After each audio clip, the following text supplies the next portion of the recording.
Welcome to our channel. Today, we're talking about the book I Will Teach You to Be Rich by Ramit Sethi.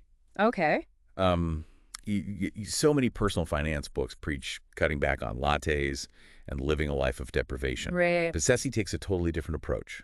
Yeah. It's all about gaining control of your finances so you can actually live a richer life, Yeah, whatever that means to you. I like that. And by the way, if you are looking for a boost of motivation as you embark on your financial journey, Yeah. check out affirmifyjourney.com. All right. They've got personalized affirmations, even zodiac-themed ones. Really? Pretty cool, right? Yeah, that's cool. Now, this book is packed with actionable advice and tons of success stories. We found some amazing testimonials from readers like Alex Craig, Mm-hmm. a retail employee who used Sethi's principles to accumulate nearly $200,000 in just 8 years. Wow. Imagine that. That's impressive. Or Rena Vonsali, who crushed it by paying off $40,000 of debt and saving a whopping $200,000, Wow. all within 2 years of reading the book.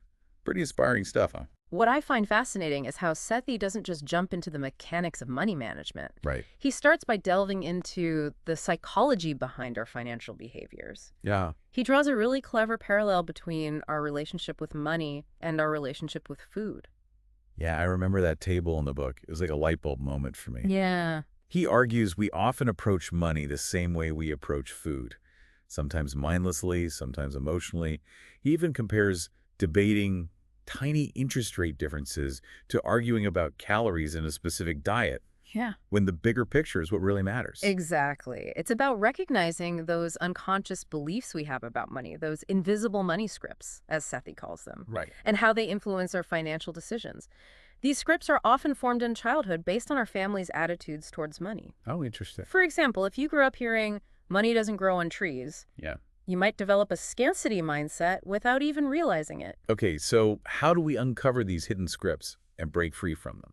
Sethi suggests paying attention to your automatic reactions to financial situations. Okay. Do you tend to avoid dealing with bills? Mm-hmm. Are you impulsive with spending?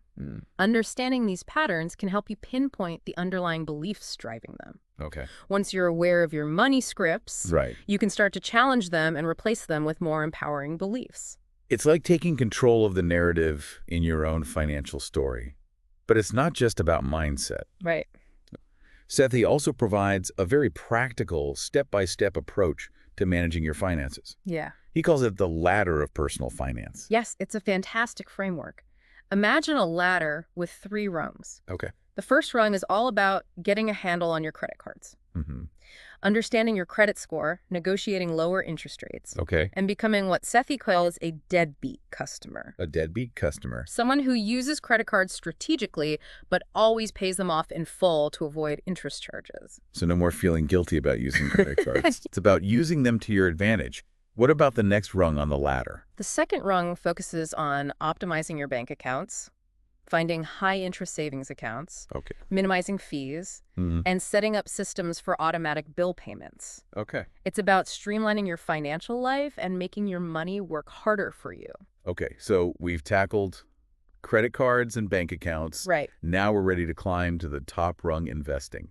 This is where it gets really exciting, right? Absolutely. Yeah. This is where you start building long-term wealth and working towards financial freedom. Right. Sethi demystifies investing, explaining concepts like 401ks, Oh. Roth IRAs, Okay. and index funds in a clear, concise way. He even uses the rule of 72 Mm-hmm. to show you how to quickly estimate how long it takes to double your money. I remember he shares a story about a woman who opened a Roth IRA but never invested the money. Yeah, It's like opening a bakery but never baking any bread. exactly. It highlights the importance of taking action Yeah. and not just passively setting up accounts. He emphasizes the power of starting early with investing Yeah? and how compound interest, that magical force of earning interest on your interest, can work wonders over time. He uses a great example of Smart Sally and Dumb Dan to illustrate this. Yeah. Dumb Dan starts investing later, but invests more money than Smart Sally, who starts early. Right. Guess what?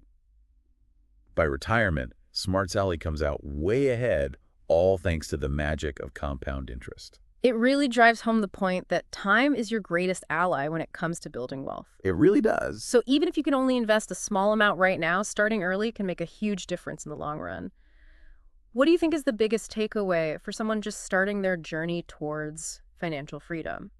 Well, it's definitely not about deprivation or penny pinching. It's about making conscious choices Right. and understanding your personal relationship with money. Uh, And Sethi does an amazing job of breaking down what can seem like really complex topics into manageable steps. right. It's about creating a system that works for you, automating your finances. Right. Taking advantage of those big wins like negotiating fees and automating savings Hmm. and focusing on those high impact actions that can truly make a difference. So it sounds like financial freedom is attainable with the right mindset and tools. Absolutely. But here's the question for you beyond just a number in your bank account. Yeah. What does a rich life look like to you? That's a great question, and it's something Sethi really makes you think about. For Mhm. me, a rich life is about having the freedom to pursue my passions, Mm. spend quality time with loved ones, Mm. and give back to my community. It's Yeah. about living a life of purpose and meaning where money is a tool to support those goals, Right. not the sole focus. That's a beautiful way to put it.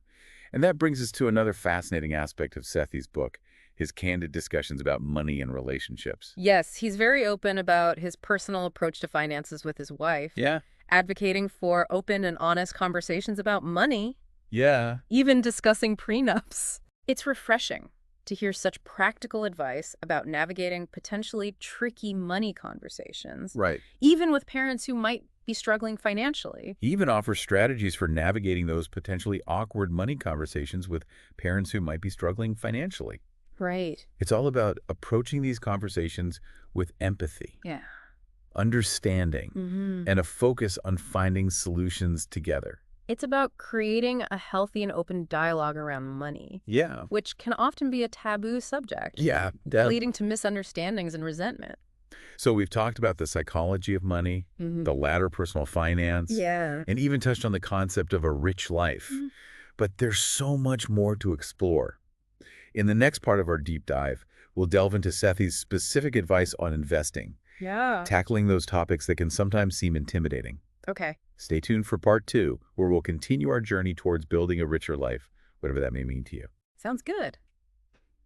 Welcome back. Last time we covered a lot of ground exploring the ladder of personal finance and those big wins that can put you on the fast track to financial success. Now, are you ready to delve into the often intimidating world of investing? You know, I used to find the stock market completely overwhelming. Yeah. But Sethi's approach is so clear and approachable, even for someone like me who's not a financial expert. Right. He really breaks down those complex concepts into manageable steps, Hmm. making it feel less like rocket science and more like something anyone can learn. He does a brilliant job of empowering readers to become their own investment experts. Remember that story he tells about the two wealth managers who tried to recruit him, Oh, yeah. even though he literally wrote a best-selling book on investing? Oh, yeah. That was hilarious. They were practically begging him to let them manage his money. It just goes to show that you can't always rely on so-called financial gurus. Right. It's essential to be skeptical, do your own research, and understand the fees involved. Yeah, exactly. He encourages you to question those experts and not be swayed by fancy jargon or impressive credentials. One of the key takeaways for me was his emphasis on understanding fees and how they can significantly impact your returns over time. Yeah, those fees can really sneak up on you. They do. He's a huge advocate for low-cost index funds as a core part of any investment portfolio. Yeah. What exactly are index funds and why is he such a fan? An index fund is like a basket of stocks that tracks a specific market index like the S&P 500. Okay. Instead of trying to pick individual stocks, you're essentially investing in a diversified slice of the entire market. Sethi loves index funds because they're low-cost, diversified, and have historically performed well over the long term. So it's not about trying to time the market or pick the next hot stock. Exactly. Remember the statistic you shared about how even missing just a few of the best trading days can drastically impact your long-term returns? Right. Trying to time the market is incredibly difficult, even for professionals. That makes sense. Yeah. It's like trying to catch lightning in a bottle. He argues that for most people, a simple passive investing approach focused on diversified index funds can actually outperform those actively managed funds with their high fees and unpredictable returns. He backs up his claims with data and research, Right. citing studies that show how index funds have consistently outperformed actively managed funds over the long run. So consistent, steady growth over the long haul rather than trying to chase those short-term gains. It's all about playing the long game. What about people who say they don't have enough money to invest? That's a common misconception that Sethi debunks. He dismantles the idea that you need a huge sum of money to get started with investing. He even provides specific dollar amounts and shows how consistent investing, even small amounts, Yeah. can grow significantly over time thanks to compound interest. It's inspiring to see those real-world examples of how everyday people have built wealth through consistent, disciplined investing. Yeah, But what about the risks? Investing can be scary, true. especially when you hear about market crashes and fluctuations. Yeah. He addresses those fears head on, talking about the fear of losing money, Right. the feeling of being overwhelmed by choices, Hmm. and the pressure to keep up with the latest investment fads. He provides practical advice for overcoming those fears and sticking to a long-term investment plan. So it's about tuning out the noise and focusing on your long-term goals. Exactly. He encourages you to focus on what you can control, like your savings rate and investment fees, Okay. and to ride out those market fluctuations. He's also a big proponent of diversifying your portfolio, right? Absolutely. Diversification is key to managing risk. He advocates for spreading your investments across different asset classes, Okay. like stocks, bonds, and real estate. He even provides specific asset allocation models, Okay. like the one based on David Swenson's approach at Yale, Okay. which has achieved remarkable returns over the years. I remember reading about that. Pretty impressive. What about those target date funds he mentions? How do those fit into the mix? Yeah. Target date funds are a great option for those who want a more hands-off approach to investing. Okay. They're designed to automatically adjust your asset allocation as you get closer to retirement, Oh, okay. shifting from a more aggressive, growth-focused strategy to a more conservative, income-preserving strategy over time. That sounds like a simple, all-in-one solution for people who don't want to spend a lot of time managing their investments. Yeah. He seems to offer options for different levels of involvement and expertise. Exactly.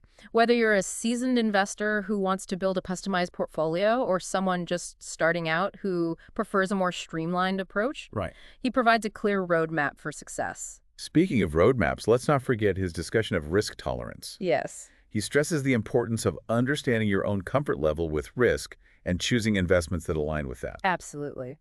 He provides a helpful framework for assessing your risk tolerance and tailoring your investment strategy accordingly. It's about finding that sweet spot between potential return and acceptable risk, ensuring that you're comfortable with the inevitable ups and downs of the market. He doesn't just focus on the technical side of investing, though. Right. He also talks about the emotional and psychological aspects, which can be just as important. That's so crucial. He talks about the importance of having a long-term mindset, avoiding emotional decision-making, Yeah. and staying disciplined even when the market gets volatile. He provides strategies for managing those inevitable market swings and staying focused on your long-term goals. It's like being the captain of your own financial ship, steering it through calm waters and stormy seas alike. He also emphasizes the importance of investing in things you understand and believe in. Go. He encourages you to do your own research and invest in companies or industries that align with your values. So it's not just about making money. It's about making money in a way that feels good and aligns with your personal values. Exactly. It's about making informed decisions and feeling good about where your money is going. He even challenges some conventional wisdom, like his discussion of cryptocurrency and his critique of those who blindly follow investment fads without truly understanding the risks involved. Right. It's about being a critical thinker and not falling prey to hype or herd mentality. He encourages you to approach investing with a healthy dose of skepticism and to seek out reliable, unbiased information. So where can people find this reliable information? Are there specific resources he recommends? He provides a list of trusted resources, including websites, books, and forums where you can find accurate and helpful information on investing. It's like having a curated guide to the world of investing. And what about seeking professional advice? Is there a time when it makes sense to reach out to a financial advisor? He emphasizes the importance of seeking professional advice when needed, like consulting with a tax advisor or a financial planner for specific financial situations. Okay. It's about knowing your limitations and seeking help when appropriate rather than trying to do everything yourself. So it's about having a team of experts in your corner to guide you through those complex financial decisions. But ultimately, it's about taking ownership of your financial future. Exactly. Sethi's approach to investing is all about empowerment, education, and taking control of your financial destiny. It's about building a solid foundation based on sound principles and a long-term perspective. It's about understanding the fundamentals, choosing the right investments, and managing risk effectively. Uh, But it's also about more than just numbers and financial strategies. yes. It's about aligning your financial decisions with your values and creating a life that is both rich in experiences and financially secure. Speaking of a rich life, that's one of the most compelling aspects of Sethi's book. He really challenges you to define what a rich life means to you, Yeah. beyond just accumulating wealth. It's about understanding what truly matters to you and aligning your financial decisions with those values. He encourages you to think about the experiences, relationships, and pursuits that bring you joy and fulfillment. So it's about designing a life that reflects your unique values and priorities. Exactly. He talks about using money as a tool to support those goals, whether it's traveling the world, pursuing a passion project, or spending more time with loved ones. And it's not about depriving yourself or living like a monk. Definitely not. Yeah. He stresses that a rich life is not about sacrificing your happiness for the sake of financial gain. It's about finding a balance, enjoying life today while also building a secure future. He provides some really inspiring examples of people who have designed their lives around their passions and values, Right. using their financial resources to create a life that is both meaningful and fulfilling. And he doesn't shy away from those potentially challenging conversations about money in relationships. He even discusses his own experience with prenups and emphasizes the importance of open communication with your significant other Right. about financial goals and expectations. Mhm. It's about building a partnership based on trust and mutual respect when it comes to finances. And he doesn't stop there.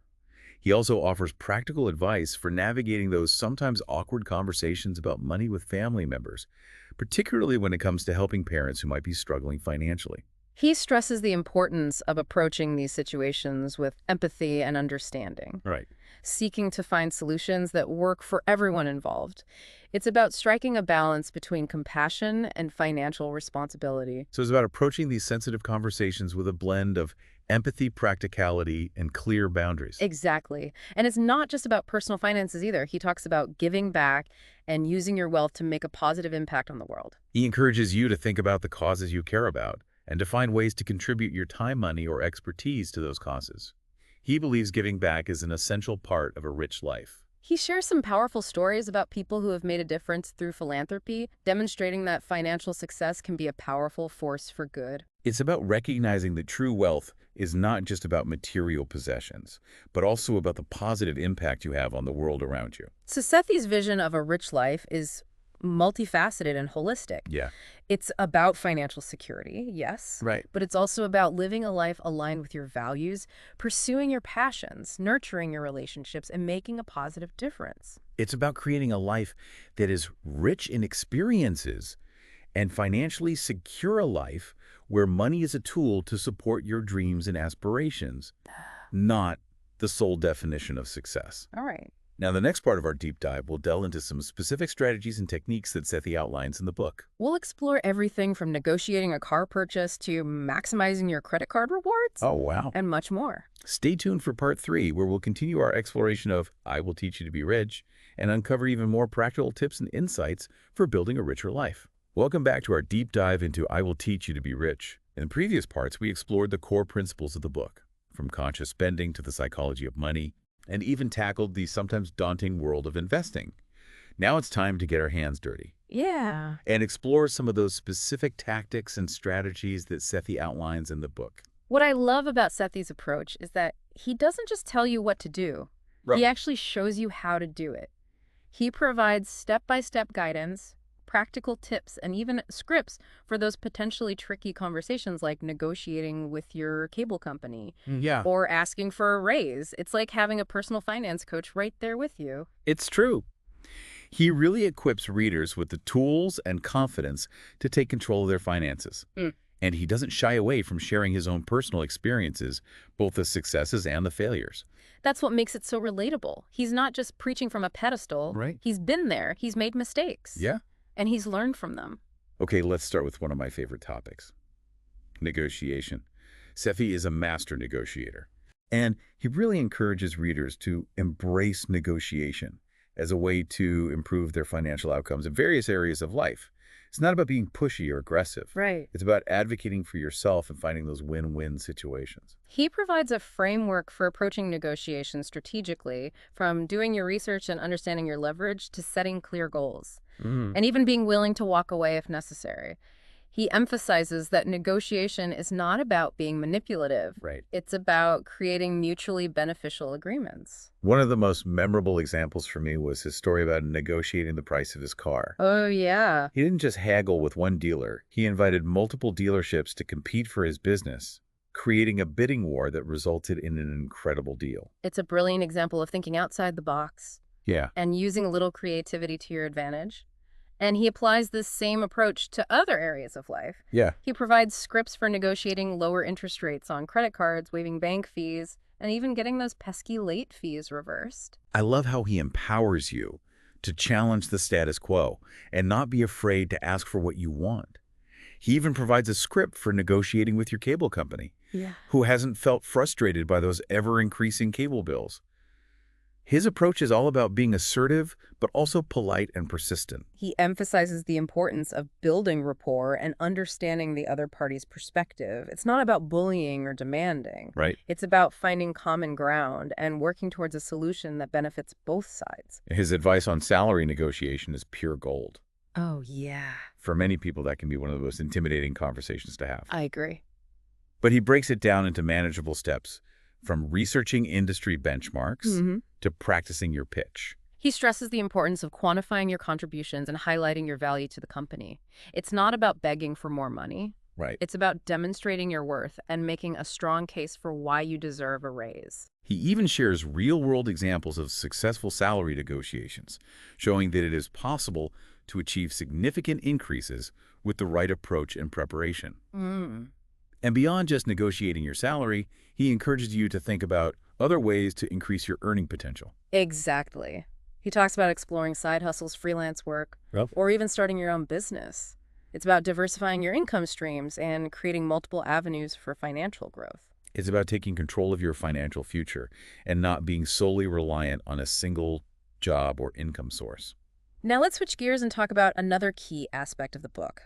Automating your finances. Sethi is a huge advocate for setting up systems that work for you, Right. even when you're not actively managing them. He calls this his automatic money flow system. Yeah. It's like having a personal finance autopilot that takes care of the essentials, Hmm. so you don't have to constantly think about it. He provides a detailed blueprint for creating this system, from setting up automatic transfers for savings and bill payments Right. to scheduling regular investments. It's about taking the guesswork and emotion out of managing your money, ensuring that your financial goals are met consistently and effortlessly. He recommends setting up separate accounts for different financial goals, Yes. like an emergency fund, a down payment for a house, Mhm. or even a travel fund. Then he outlines how to create automatic transfers to fund these accounts regularly.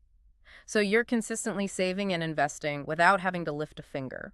It's brilliant. It's like paying yourself first automatically.